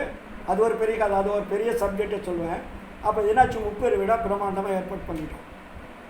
அப்போது இங்கே சபையை பூரா நீட்டாக பண்ணிட்டுனா ஸ்டேஜில் என்ன பண்ணோம், எல்லாம் சன்மாரிகள். ஆனால் அப்போ தான் முதல் தமிழ்நாட்டில் வள்ளலாருடைய கட் அவுட்டுக்கு விபூதி வைக்காத கட் அவுட்டு தயார் பண்ணேன். முதல் அந்த விபூதி இல்லாத கட் அவுட் தயார் பண்ணதுக்கு எனக்கு பயங்கர எதிர்ப்பு. சன்மார்க்கிங் மட்டும் இல்லை, அங்கே ஈரோட்டில் இருக்கக்கூடிய ஈஸ்வரன் கோயிலில் வந்து அவங்க அதுக்கு என்ன ஒரு குரூப்புன்னு வச்சுருப்பாங்க, சமயத்தார் குரூப்பு, சைவ சமயம் சார்ந்தவங்களாம். அவங்களுக்கு வந்து விபூதி பற்றுதல் அதிகம். அதில் வந்து பயங்கர வெறி உடையவர்கள் அவங்க, சமய சார்புடையவர்கள், சிவபக்தர்கள். வாரியார் குரூப்லாம் அங்கே ஜாஸ்தி இருக்குது.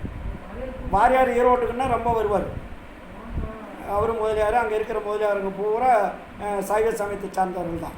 அப்போ சன்மார்க்க சங்கத்திலையும் உறுப்பினராக இருக்காங்க. இதனால் அவங்க பூரா எனக்கு எதிர்ப்பு. ஆமாம், சங்கத்தில் பூரா எதிர்ப்பு நிறைய வச்சு ராஜமாணிக டாக்டர்ன்றவர் அவருக்கு நம்ம கொள்கையை ஒத்துக்கிட்டாரு, அதை ஒத்துக்கிட்டாரு. ஆனால் அவருக்கு எதிர்ப்பு வந்தோடனே பயப்படுறாரு.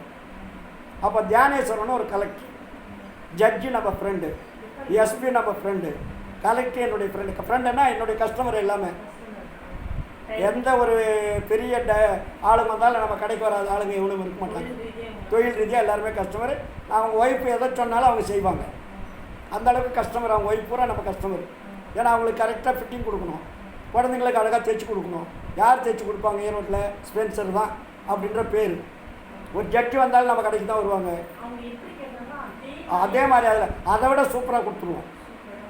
அதெல்லாம் பண்ணதுனால என்னாச்சு, எல்லாருமே எனக்கு ஃப்ரெண்டு. இந்த 30 விழா கலாட்டா வர்றதை முன்கூட்டியே போலீஸ் எஸ்பிகிட்ட சொல்லி எல்லாம் சொல்லிட்டு போலீஸ் பந்தோபஸ்து பயங்கரம்.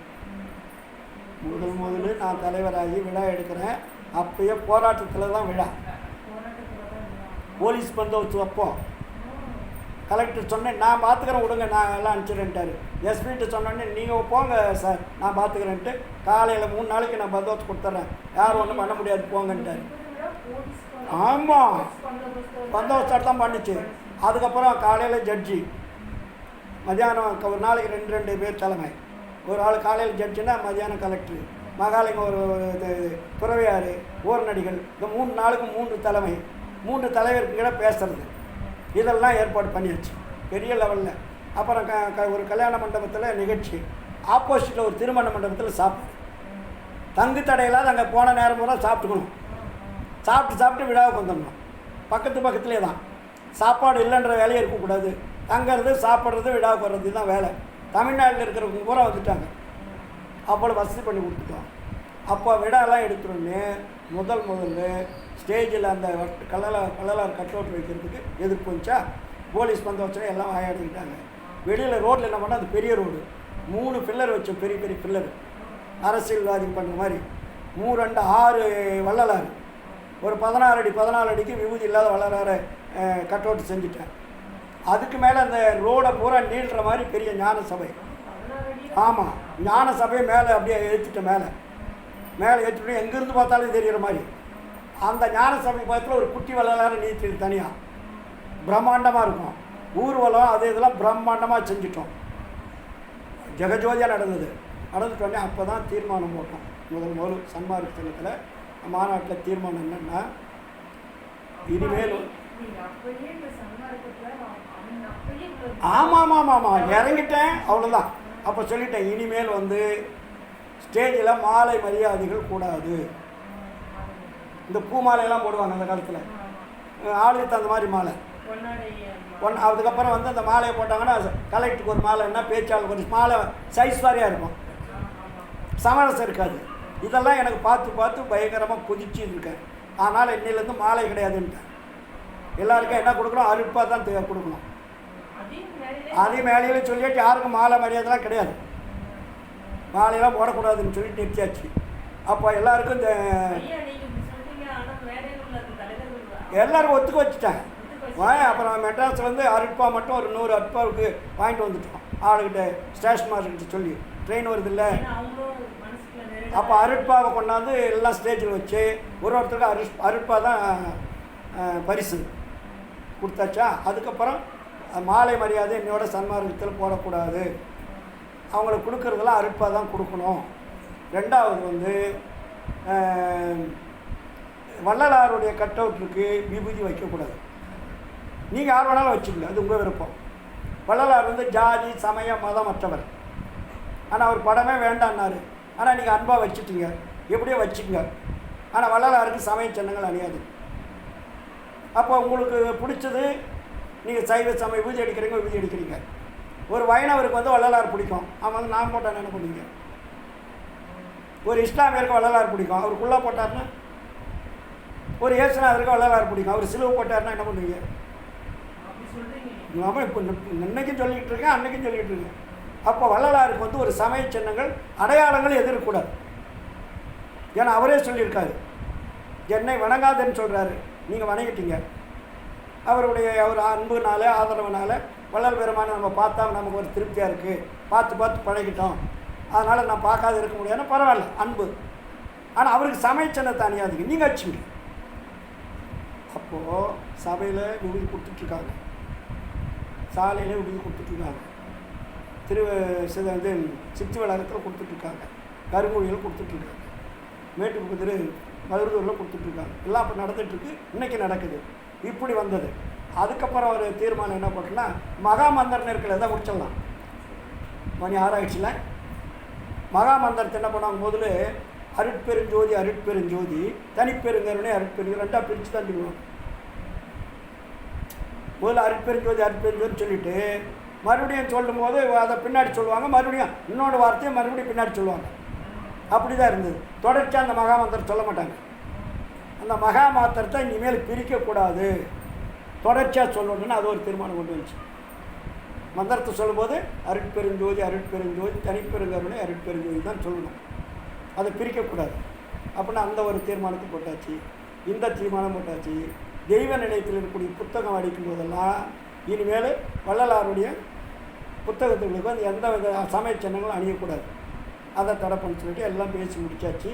அது ஏகமானதோட தீர்மானம் நிறைவேற்றியாச்சு. மகாலிங்கம், ஒரு நடிகள், திருவீரர் எல்லாருமே இருக்காங்க.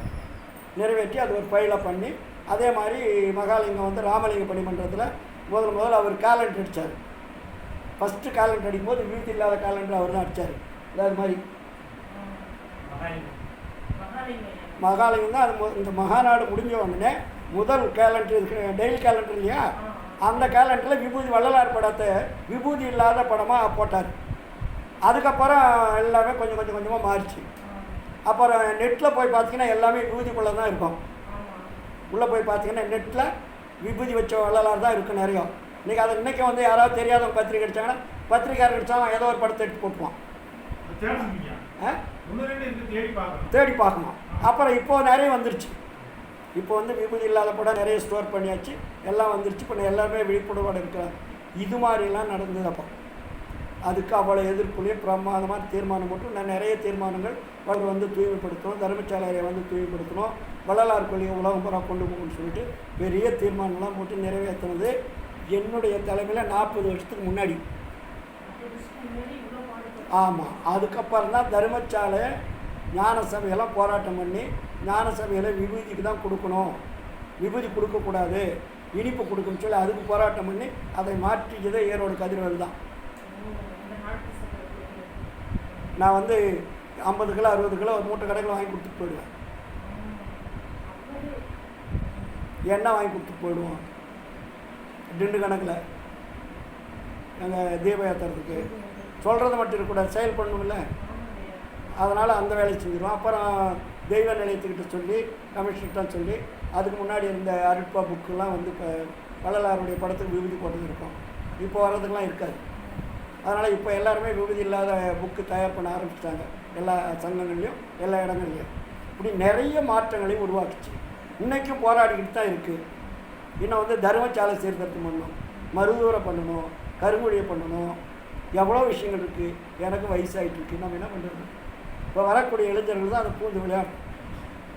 நம்ம ஒரு கோடிட்டு காட்டியாச்சு, இனிமேல் நமக்கு போய் எதிர்த்து போராடி சண்டை போடக்கூடிய அளவுக்கு சக்தி இல்லை.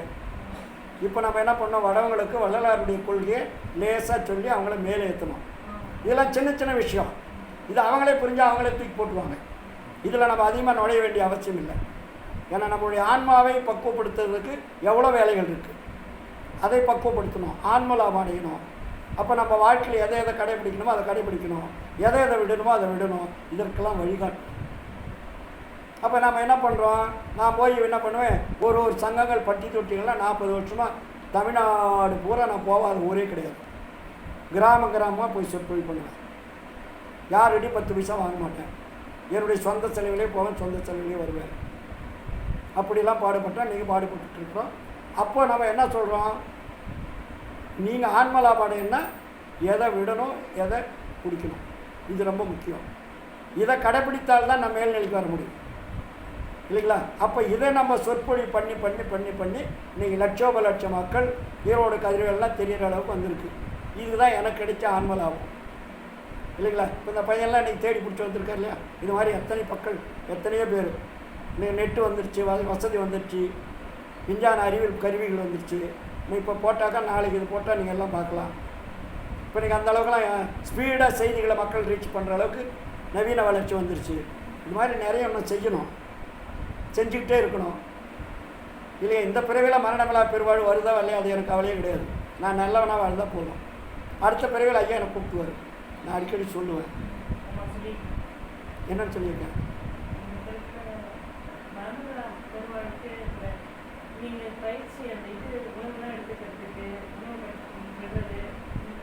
அது நிறைய சொல்லியிருக்காங்க. என்ன நான் என்ன மெயினாக சொல்லுவேன், இப்போ சுத்த சன்மாரிகள் சைவ சமாரிகள் 2 சன்மாரிகள் பிரிவினை நாட்டில் இருக்குது. சுத்த சன்மாரிகள் ஒரு குரூப்பு, சமய சன்மாரிகள் ஒரு குரூப்பு, இந்த மாதிரி இருக்குது. காரணம் என்னென்னா அவங்களுடைய அந்த வழிபாட்டு முறைகள், அவங்களுடைய பயிற்சி முறைகளுக்கு தகுந்த மாதிரி அவங்க எதை பிடிச்சிருக்காங்களோ அதை சார்ந்திருக்கிறாங்க. சரி, இதில் இவங்களுக்கு ஒரு லாபம் கிடைக்குமா கிடைக்காதான்றது அது இறைவனுடைய பார்வையில். அதை கணக்கு போடுறதுக்கு நம்ம தயாராக இல்லை. சுத்த சன்மார்கன்னு சொல்லிட்டு தவறு பண்ணுறவனு இருக்கான், சமய சன்மார்கன்றது நல்லவன் இருக்கான். யாரையும் நம்ம கணக்குக்கு இல்லை, இறைவன் கணக்கு தான் இருக்குது. ஆனால் என்ன பொறுத்தவரை நான் சொல்லுவேன், இன்றைக்கும் இப்போ நம்ம எனக்கே அஜாக்கிரதையில் மரணம் வந்துடும். வந்துட்டா எனக்கு அதை பற்றி நான் கவலையப்பட மாட்டேன். எனக்கு சீக்கிரம் பர்த்து கிடைக்கின்ற நம்பிக்கை எனக்கு இருக்குது. ஆமாம், அதை பற்றி நான் 1 மணி நேரம் பேசலாம். அப்புறம் என்னாச்சுன்னா நான் சொல்லுவேன், இப்போது இந்த பிறப்பில் சன்மாரிகளாக இருந்தவங்க அஜாக்கிரதைலாம் மறந்து அடைச்சிட்டாங்கன்னா அடுத்த பிறவியில் ஒரு 1000 பேரை செலக்ட் பண்ணுறாரு ஆண்டவர். அப்படி வச்சுங்க. இந்த பிறவியில் அவங்களால முடியல, முயற்சி பற்றாக்குறையினால் செத்துட்டாங்க. முயற்சி பண்ணி பற்றாக்குறையில் அந்த முயற்சி பத்தலை, அஜாக்கிரதையினால் மரணன்றாரு. அதை சரியான முறையில் பின்பற்றலை, இல்லாட்டி ஏதோ ஒரு காரணத்தினால மரணம் வந்துடுது. மரணம் வந்துட்ட உடனே அடுத்த பிறவிக்கு சன்மாரிகள் ஒரு 1000 பேர் செலக்ட் ஆகிருக்கிறீங்கப்பா, லைனாக நில்லுங்கன்னா ஆண்டவர் கூப்பிட்றாருன்னு வச்சுங்க. அதில் நான் முதல் மாணவனாக இருப்பேன். அந்த நம்பிக்கை எனக்கு இருக்குது. ஏன்னா என்னுடைய உணர்வு, என்னுடைய நம்பிக்கை, நான் பின்பற்றக்கூடிய விஷயங்கள், நான் கடவுளை எப்படி நம்புகிறேன், எதை விட்டிருக்கிறேன், எது மேலே பற்று இல்லை, எதை பற்று வச்சிருக்கின்றது கூட எனக்கு தெரியும். 2வது என்னை படைத்த இறைவனுக்கு தெரியும். இது 2 பேருக்கு தான் தெரியும், மற்றவங்களுக்கு தெரிய வேண்டிய அவசியம் இல்லை. அதை நான் கௌரவமாக சொல்லுவேன், திமிராவும் சொல்லுவேன். 1000 பேர் 5000 பேர் 1,00,000 பேர் நின்னாலும் முதல் மாணாக்கரில் ஃபஸ்ட்டு லைனில் முதல்ல நிற்கிறவன் நானாக இருப்பேன்ற நம்பிக்கை எனக்கு இருக்குது இந்த பிறவியில். அதனால் அது கண்டினியூட்டி பர்த்துன்னு பேர், அதனுடைய தொடர்ச்சி பிறப்பு. அந்த தொடர்ச்சி பிறப்பு என்பது இப்போ நம்ம அடுத்தது வந்துட்டுன்னு வச்சுங்க, பயங்கர ஸ்பீடாகிடும். இதெல்லாம் தூள் கழிப்பிட்டு போயிட்டே இருப்பேன்.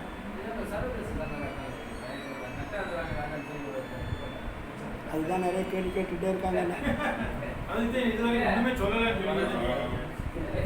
அதாவது காலையில் லோக்கல்லையும் ஒரு 4-3 பேர் வந்தாங்க, வெளியிலேருந்து வந்தாங்க. நிறைய கேள்விகள் கேட்குறாங்க. எனக்கு கேட்குற கேள்வி ஆயிரக்கணக்கான பேர் கேள்வி கேட்டுக்கிட்டே இருக்காங்க. நான் அவர்களுக்கு எந்த பதிலுமே சொல்கிறதில்ல. ஆமாம், பார்த்தீங்களா? அப்போது எனக்கு என்ன ஒரு நம்பிக்கைன்னா, இது வள்ளலாருடைய சன்மார்க்கம். சன்மார்க்கம் என்பது மனிதர்களால் தோற்றுவிக்கப்பட்டது அல்ல, கடவுளால் தோற்றுவிக்கப்பட்டது இது.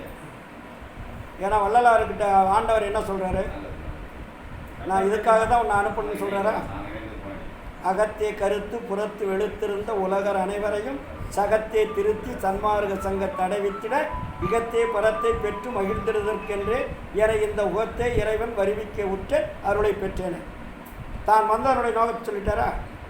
அதுக்கப்புறம் என்ன சொல்கிறாரு, உலகமெல்லாம் போற்ற ஒளிவடிவனாகி இலக அருள் செய்தான் இசைந்து திலகனென நானே சன்மார்க்கம் நடத்துகின்றேன், நம்பெருமான் தானே எனக்கு தனித்து. அப்போ சன்மார்க்க சங்கத்தை யாருக்கிட்டையாவது அவர் ஒப்படைச்சாரா? யாரையும் நம்மளன்னு தெரிஞ்சா அவர் வேலாயுத மொழியார நம்பாதவர். அப்போது சன்மார்க்க சங்கத்தை யாருக்கிட்டையாவது ஒரு கிட்ட ஒப்படைச்சா நாசம் பண்ணிவிடுவாங்கன்னா ஆண்டவருக்கு தெரியும். அதனால் வள்ளலார்கிட்டே அந்த பொறுப்பை ஒப்படைச்சிட்டார். இப்போ வள்ளலார் தான் அந்த சன்மார்க்க சங்கத்தை நடத்தி கொண்டிருப்பவர். தலைவர் யார்? அருட்பெருஞ்சோதி ஆண்டவர். இயக்கிறவர் யார்? இவர். எப்படி இயக்கிறாரு? 5 வயது வல்லபம் 5 கர்த்தாக்களை டிஸ்கஸ் பண்ணியாச்சு. அது ஒரு பெரிய சப்ஜெக்ட் பேசுவோம். இப்போ நம்ம அதுக்கு முன்னாடி இந்த 5 கர்த்தாக்கள் இந்த நாட்டில் இருந்தாங்க. பிரம்மா, விஷ்ணு, சங்கரன், மகேஸ்வரன், சதாசிவன் சொல்லி 5 கர்த்தாக்கள் அவங்களுக்கு பேர். படைத்தல், காத்தல், அழித்தல், பக்குவம் அறிவித்தல், துருசி நீக்குதல்னு பேர். 5 தொழில். இந்த 5 தொழிலையும் டிஸ்கஸ் பண்ணிட்டாருங்க. அது தெரியுமா? 5 பேரையும் டிஸ்கஸ் பண்ணி 1874 எல்லோரையும் டிஸ்கஸ் பண்ணியாச்சு. இப்போ 5 தொழில் வல்லபத்தை யார்கிட்ட கொடுத்துருக்காரு? இப்போ வல்லார்கிட்ட கொடுத்து 5 தொழில் ஆதிசை ஐவர் ஆதிகளை 5 தொழில் ஆதிசை அருட்பெருஞ்சோதி சொல்கிறாரா? இப்போ அந்த அருட்பெருஞ்சோதி ஆண்டவர் 5 தொழிலையும் யார்கிட்ட கொடுத்துருக்காரு? பெருமானாட்டு. அவருக்கு தெரியாதா எதை செய்யணும், எதை செய்யக்கூடாது, எதை வைக்கணும், எதை வைக்கக்கூடாது அப்படின்னா அவர் தான் தீர்மானம் பண்ணணும்.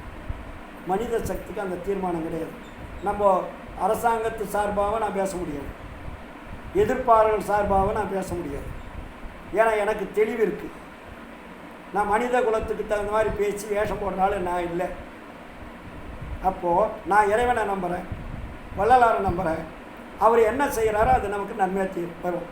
அவர் எதை செஞ்சாலும் நன்மை எடுத்துங்க, அவ்வளோதான். புரியுதுங்களா நான் சொல்கிறது?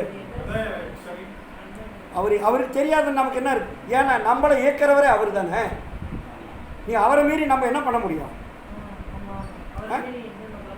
ஒரு சிறு திரும்பும் 5 தொழில் புரிகின்றார். அப்போ 5 தொழில் புரியக்கூடிய வல்லபத்தை படைத்தவர் யார்? இறைவன். அப்போ இறைவனுக்கு தெரியாத எதுவுமே நடக்காது. இந்த கூச்சல் குழப்பம் எல்லாமே வரும். இது வந்தால் தான் வள்ளலார் கொள்கை விரிவடையும். நீ இது வெளியும் வந்து இப்போ ஒரு 2-3 வருஷத்துக்கு முன்னாடி வள்ளலாரை பற்றி யாருமே பேச தெரியாது. சன்மாரிக்கு தான் ஒரு 10,000 பேர் பேசிட்டுருக்காங்க. இன்றைக்கி உலகமே பேசுதா? நீ எல்லா டிவிக்காரன் வள்ளலாரை என்னைக்காவது பேசியிருக்கானா? இன்றைக்கி எல்லா டிவி பேசுதா? அதுக்கு முன்னாடி யூடியூப்பில் வள்ளலாரை பற்றி எவனா பேசினா முதல் ஃபேஸ்புக்கில் வள்ளலாரை பற்றி போட்டவனே நான் தான். இன்றைக்கி எத்தனை ஆயிரம் ஃபேஸ்புக்கில் இன்றைக்கி வள்ளலாரை பற்றி வருது. இன்றைக்கி யூடியூப்பில் எத்தனை பேர் வருது, வாட்ஸ்அப்பில் எவ்வளோ வருது. இதெல்லாம் இன்றைக்கி எப்படி தடிக்குழு தான் சன்மார்க்கு வந்துட்டுருக்கு. இதெல்லாம் யார் செய்கிற வேலை? எல்லாம் இறைவனுடைய வேலை. யார் யார்கிட்ட எந்தெந்த காலத்தில் எதை வேலையை வாங்கினோம், எதை டெவலப் பண்ணோம், எப்படி இந்த மக்களை திருத்தணும்னு அவருக்கு தெரியும்.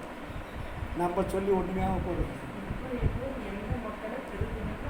தெரியும். ஏங்க நம்மளை இப்படிலாம் இன்னொன்று நான்லாம் சினிமா உலகத்தில் இருக்கேன், அதெல்லாம் உங்களுக்கு சொல்லலை. ஆனால் அந்த உலகத்திலேருந்து என்னை திருப்பி மடைமாற்றம் கொண்டு வந்தார்ல வள்ளலார், அது எவ்வளோ பெரிய விஷயம். நான் நினச்சிருந்தா நீ என்னோடாலும் பண்ணியிருக்கலாமில்ல. ஆனால் எப்படி அப்படின்ற சாக்கடையிலேருந்து என்னை தூக்கி வந்து அழகான இடத்துல உட்கார வச்சுருக்கார் இல்லையா? அப்போ யார் செய்ய வேலை இது? அப்போ ஆண்டவர் நம்மக்கிட்ட இல்லைன்னா நம்மளால் இப்படி இயங்க முடியுமா, பேச முடியுமா? அதை நம்ம கடைபிடிக்கணும். ஒழுக்கமாக இருக்கணும், உண்மையாக இருக்கணும், நேர்மையாக இருக்கணும். வள்ளலார் கொள்கை விரோதமாக பேசக்கூடாது, யாரையும் தோற்றக்கூடாது. கொள்கைக்கு விரோதமாக இருந்தாங்கன்னா துணிஞ்சு அறிவுரை சொல்லுங்கள். ஏற்றுக்கிட்டா ஏற்றுக்கிறாங்க, ஏற்றுக்க போகிறாங்க. நம்ம சொல்ல வேண்டிய கடமை. ஆமாம், ஆனால் அறிவுரை சொல்லாமல் இருக்கக்கூடாது. அது வந்து ரொம்ப குற்றம். அதெல்லாம் படமாட்டேன், இனித்துயரம் படமாட்டேன், பயப்படவும் மாட்டேன், உன் பதத்துணையை பிடித்தேன், விடமாட்டேன், ஏமாந்து விடமாட்டேன், விட்டிடவும் மாட்டேன், விட்டுடவும் மாட்டேன். அதுக்காக இன்னொருத்தருக்கு பயந்துட்டு என் கொள்கையை, வள்ளலார் கொள்கையை நம்ம மறைச்சோம்னா நம்மளை விட துரோகி உலகத்தில் யாருமே இல்லை. பெரிய விஷயம் அது. அதனால் எனக்கு அந்த பயம்லாம் ஜீரம். வள்ளலார் கொள்கையில் நான் தெளிவாக இருப்பேன். மக்களுக்கு சொல்லுவேன், அவங்க ஏற்றுக்கிறது ஏற்றுக்காது அவங்க. அதுக்காக நீ ஏற்றுக்கலையான்னு திட்ட மாட்டேன். நான் சொல்கிறேன் நீ கேட்கலையான்னு திட்ட மாட்டேன். ஏன்னா எல்லாரும் என்னுடைய நண்பர்கள், என்னுடைய ஆன்மநேய ஒருமைப்பாட்டு உடன்பிறப்புகள். அவர்களுக்கு அந்த பயிற்சி, அந்த பழக்க வழக்கத்தில் இருப்பாங்க. அதுக்காக அவங்கள போய் திட்டிடலாமா நம்ம? அது ஆன்மநேயம் பாதிச்சிருக்கும். அதனால தான் வள்ளலார் தெளிவாக சொன்னார், பிறர் குற்றம் விசாரியாதிருத்தல் இல்லைங்களா? அதனால் நேரம் ஆயிடுச்சு. உங்களுக்கு கொஞ்சம் ஜோதி பார்க்கணும் போனோம். ரொம்ப நேரம் அன்றைக்கி ஆயிடுச்சு. இவ்வளோ நேரம் எல்லாம் பொறுமையாக நிதானமாக அமைதியாக இருந்து கேட்டதற்கு எல்லாருக்கும் அருட்பெருஞ்சோதி ஆண்டவர் நீண்ட ஆயுள், நிறைந்த செல்வம், அழியா புகழ், அருளையும் கொடுத்து வாழ்வாங்க வாழ வைக்க வேண்டும். உங்களுக்கெல்லாம் அருட்பெருஞ்சோதி ஆண்டவர் சீக்கிரமாக அருளை கொடுக்கணுன்னு இறைவன்கிட்ட வேண்டி விண்ணப்பம் செய்கிறேன். நன்றி, வணக்கம், வாழ்த்துக்கள். வாழ்க வாழ்க, எல்லோரும் இன்புற்று வாழ்க. எனது சிறிய உரையை நிறைவு செய்கிறேன். நன்றி, வணக்கம், வாழ்த்துக்கள். அருட்பெருஞ்சோதி அருட்பெருஞ்சோதி தனிப்பெரும் கருணை அருட்பெருஞ்சோதி. அருட்பெருஞ்சோதி அருட்பெருஞ்சோதி தனிப்பெரும் கருணை அருட்பெருஞ்சோதி.